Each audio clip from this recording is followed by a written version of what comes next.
지금 방금 소개받은 한양여자대학교 오문선 교수입니다.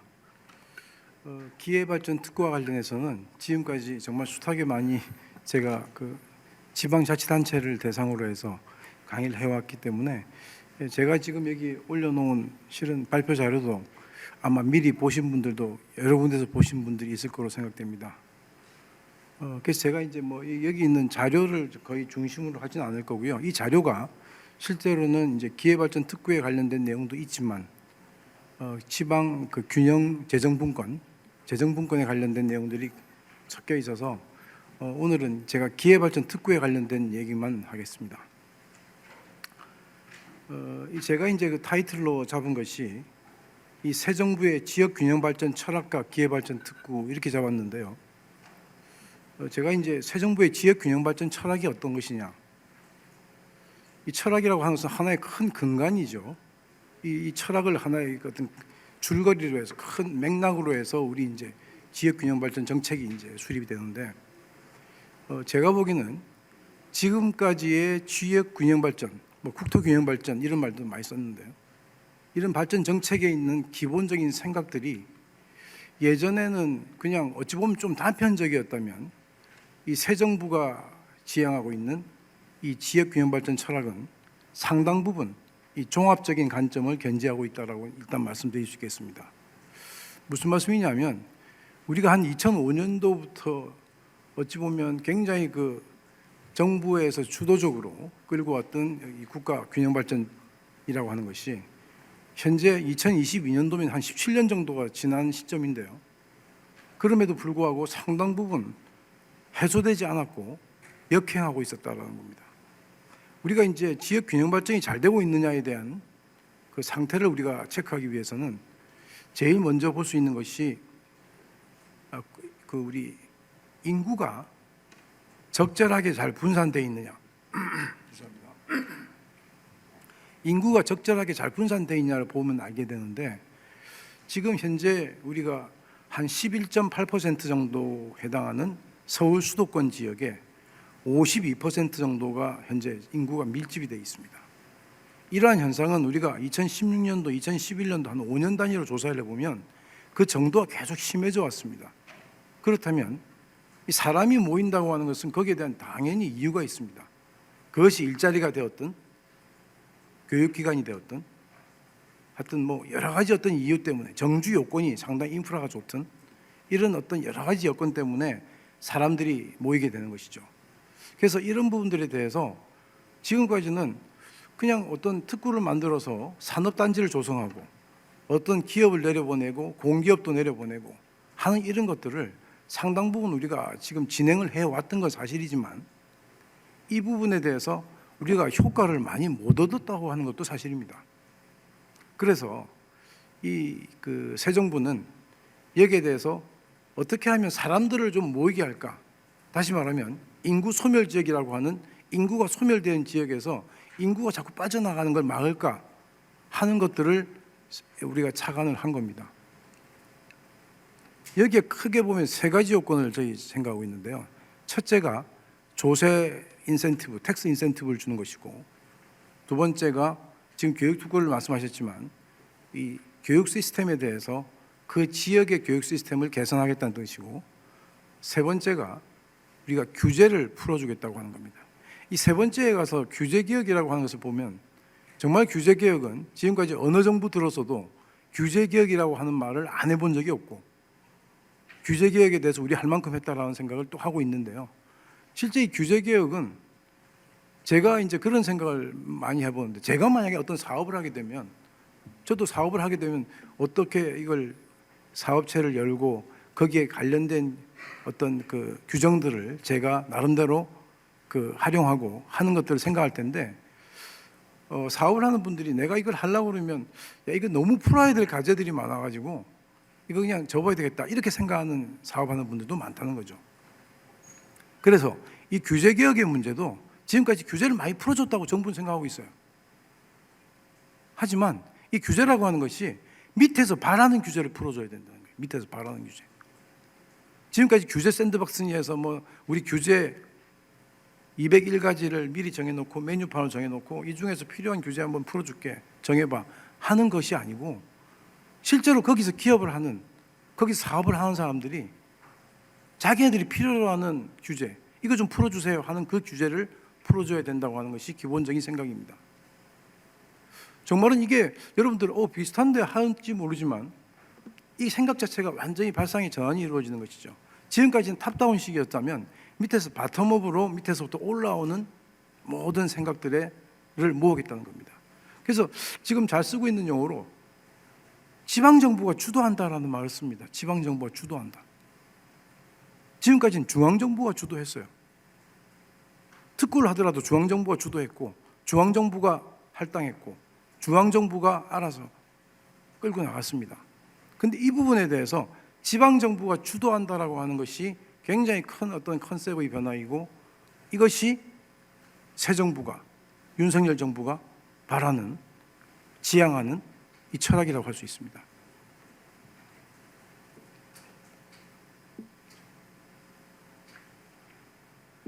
여기 지금 제가 이제 뭐 몇 가지를 적어놨지만 제가 이제 이런 말씀은 안 드려도 될 것 같고요.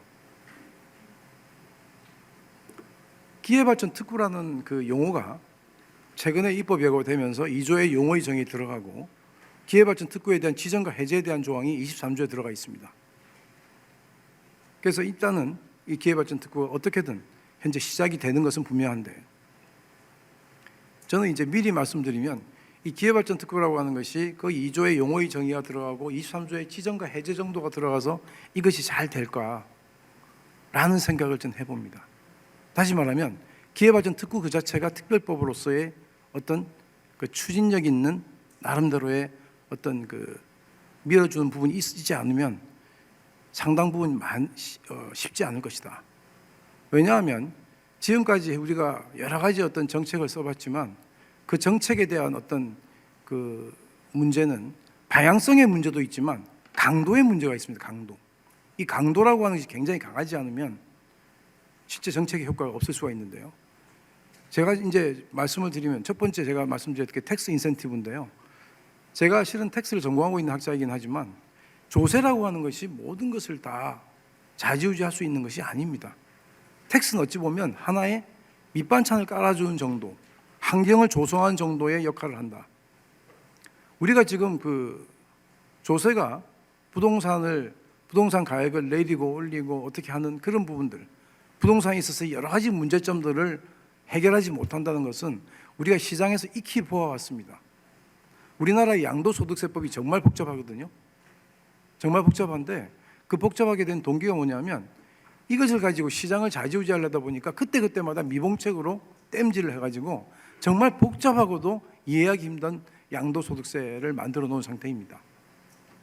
근데 이런 것들을 우리가 미미한 그 하나의 동력으로 밀었다가는 실은 또 비슷한 일이 벌어지고 결국 우리 마지막에는 우리 할 거 다 해봤는데 또 안 되네 이런 생각을 또 하게 되는데요. 그래서 일단 기존 특구제도하고 새로 우리가 그 도입하려고 하는 기회발전 특구하고 어떤 차이점이 있는가 하는 문제를 제가 몇 가지 말씀을 드리겠습니다. 기존의 특구제도는 12개 부처가 관련이 돼 있고 종류는 한 50여 개의 종류가 돼 있고요. 748개, 한 750개의 특구가 전국에 있습니다. 근데 이 12개 부처가 하다 보니까 50여 개의 종류가 하다 보는데 여기에 보면 제가 이제 기존 특구의 그 내용들을 제가 쭉 훑어보니까 36개 정도의 특구에는 아예 그 조세 혜택이 없습니다. 14개 정도가 있는데요. 그 14개 정도의 조세 혜택도 굉장히 어찌 보면 그냥 생색을 내는 식 정도의 조세 혜택입니다. 그래서 거기 보면 정말 천편일률적으로 생긴 것도 비슷한 어떤 그 조세 혜택이 계속 그 지금까지 유지되었던 거죠. 하지만 이런 것이 시장에 크게 영향을 못 줬습니다.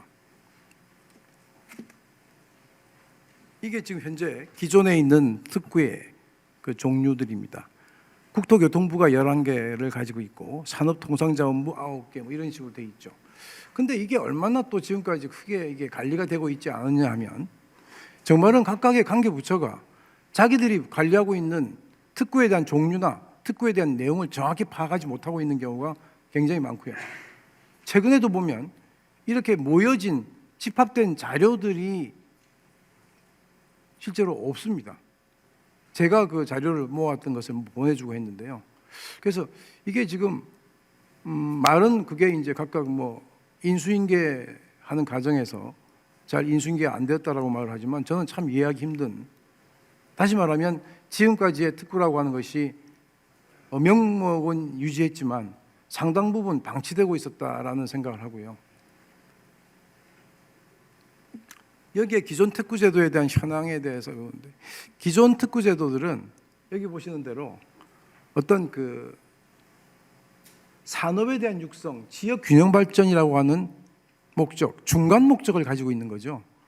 우리는 사람이 모이게 하고 싶은데 그 사람이 모이게 하려면은 특구만 저런 것만 가지고 되겠느냐?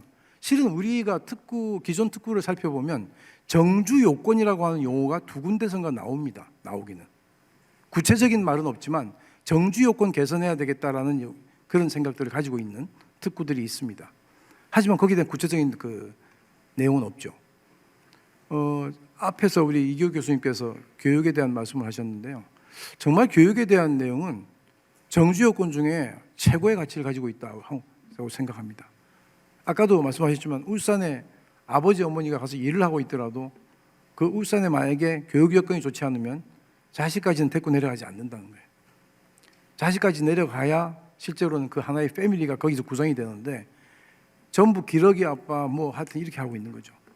그래서 이 교육 여건 자체를 개선하는 문제는 우리가 교육 특구라고 하는 저기서도 굉장히 중요하지만 기회발전 특구의 기본 요건으로서의 교육 여건 상당히 중요합니다. 기회발전 특구에서의 교육 그 기본 요건으로서의 교육 여건은 지금 어떤 일자리가 있어서 거기서 일을 하는 분들이 자기의 자녀들을 데리고 갈 수 있을 정도의 교육 환경이 거기에 존재해야 되고 정주 요건입니다. 거기에 들어가는 기업들이 자기들이 리크루팅 할 수 있는 전문적인 인력들을 그 지방에 있는 그 근처의 대학에서 자기들이 리크루팅을 할 수 있어야 됩니다. 왜냐하면 우리가 지역에 어떤 지방에 큰 대기업이 내려가더라도 만약에 거기서 만족스러운 인적 자원들을 우리가 데리고 오지 못한다면 서울 수도권에서 데리고 와야 되는데 서울 수도권에서도 안 내려가려고 그러죠. 잘 이런 것들이 맞물리면서 실제 교육 여건은 정말 중요한 정주 여건을 구성하고 실제 사람들의 이동이라고 하는 것을 촉진시키는 상당히 큰 하나의 어떤 파워 요소입니다.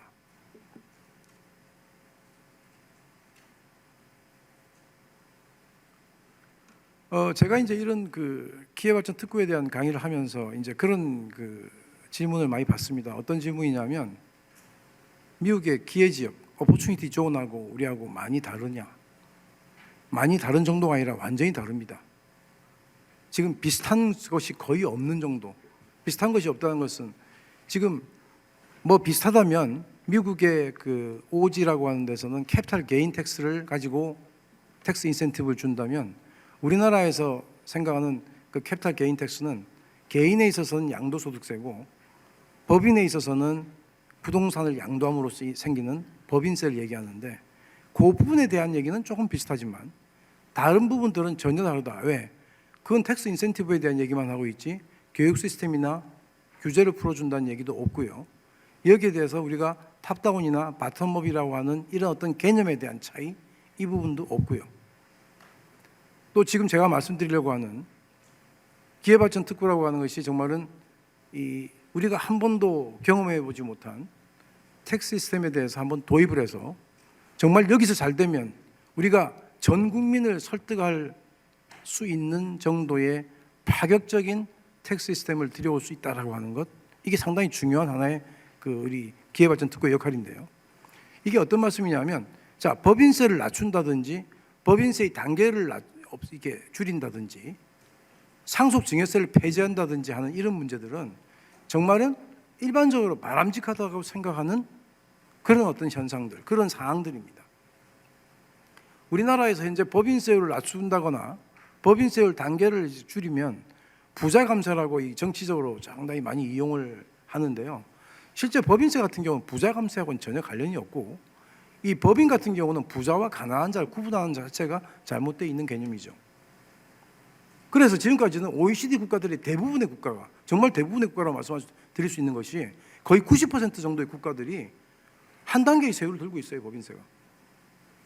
우리나라는 10, 20, 22, 25 이러다가 최근에 20, 22로 하면서 원칙적으로 2단계, 그다음에 그 예외적으로 3단계를 하는 걸 현재 지금 바꾸려고 하고 있는 중인데요. 법인세 단계를 1단계로 하고 있는, 한 단계로 가지고 있는 국가가 OECD 국가 중에 굉장히 많고, 그다음에 법인세율을 점점 이렇게 내리는 그런 어떤 영향이 있단 말이죠. 이 이유는 뭘까요? 그 사람들이 바보라서 그런 게 아닙니다. 이 법인세라고 하는 것은 기본적으로 우리가 하나의 세목이긴 하지만 이 법인세라고 하는 것이 마지막으로 최종 소득에 대해서 과세하는 게 아니기 때문에 이 부분에 대한 과세는 기업의 어찌 보면 이 활동에 대한 활력하고도 관련이 있기 때문에 이 부분은 굉장히 단계도 줄이고 낮춰주고 하는 그런 어떤 그 사항을 만들어주는 거거든요. 그리고 상속세 같은 경우도 많이 폐지했습니다. 근데 이제 제가 그런 말씀을 드립니다. 상속세를 폐지한다고 그러니까 야, 상속세 폐지하면 다 아무것도 부과 안 하니까 정말 너무하네 하지만 상속세 폐지가 상속세를 폐지하면서 대체적인 세목으로 바꾸는 걸 상속세 폐지라고 일반적으로 얘기합니다. 캐나다 같은 경우가 그런 대표적인 나라인데요. 지금 피상속인이 사망했는데 살아생전에 취득했던 부동산 가액이 있다면 그 부동산 가액을 처음에 싸게 샀을 거 아닙니까? 그죠? 한 5억이나 샀다. 돌아가시는 시점에 한 50억이 됐다고 하면 45억의 차익이 생깁니다. 돌아가시는 시점에. 피상속인의 사망 시점이죠. 근데 우리나라는 50억에 대해서 상속세를 과세하죠. 근데 캐나다 같은 경우는 이 5억을 후세, 그 다음에 그 아들이나 자녀들이 요 배우자가 요거를 5억으로 가져갑니다. 베이시스를. 5억으로 가져가면 그 다음에 70억에 팔게 되면 이 70억과 5억의 차이를 거기서 묻은 것이죠. 양도소득세, 캐피탈 게인 텍스로. 굉장히 합리적입니다. 결국은 세금이라고 하는 것은 세액도 문제지만 그 세액에 대해서 언제 과세하느냐가 중요한 거거든요. 그래서 이런 부분들이 우리 그 기회발전특구에는 정말 많이 이게 지금 들어가 있단 말이죠. 그래서 저는 모르겠습니다. 이런 것들이 기회발전특구의 입법 단계에서 정말 많이 이렇게 반영이 되고 이것이 굉장히 강력한 하나의 모멘텀으로 작용해서 인구를 정말로 이동시키게 만드는 쪽에 영향을 줘야 된다고 생각합니다. 여기에 가장 큰 걱정은 뭐냐면 이렇게 하게 되면 초기에 세수가 줄어들겠죠. 당연히. 초기에 세수가 줄어드는 것에 대해서 여러 가지 입장의 차이가 있을 수 있습니다. 부처에. 하지만 저는 생각에 이러한 어떤 지역 균형 발전이라고 하는 것을 결국 우리가 이루게 된다면 초기의 세수 감소라고 하는 것은 당연히 카바고도 남는 세수에 대한 증가로 이루어질 것이다. 지금 증여세 같은 걸 없애게 되면 이 증여세로 어찌 보면 묶인 돈들이 밖으로 나와서 투자가 되고 그 투자하게 되면 거기에서 관련된 세수들이 다시 우리가 거두어 드릴 수 있고 이런 부분들이 상당히 중요하게 우리가 작용할 수 있습니다. 그래서 우리가 기회발전특구는 우리가 생각하는 그냥 텍스 인센티브만 주고 만다 하는 정도의 그런 어떤 그 방법론이 아니고 교육 시스템이나 메뉴판으로 인한 규제 어떤 그 풀어주는 거 이런 문제들을 전부적으로 종합적으로 고려하고 있는 그런 어떤 시스템이다라고 말씀드릴 수 있고 저는 이것이 강력한 힘으로 밀어붙여서 반드시 성공하기를 제가 학수고대하고 있습니다. 감사합니다.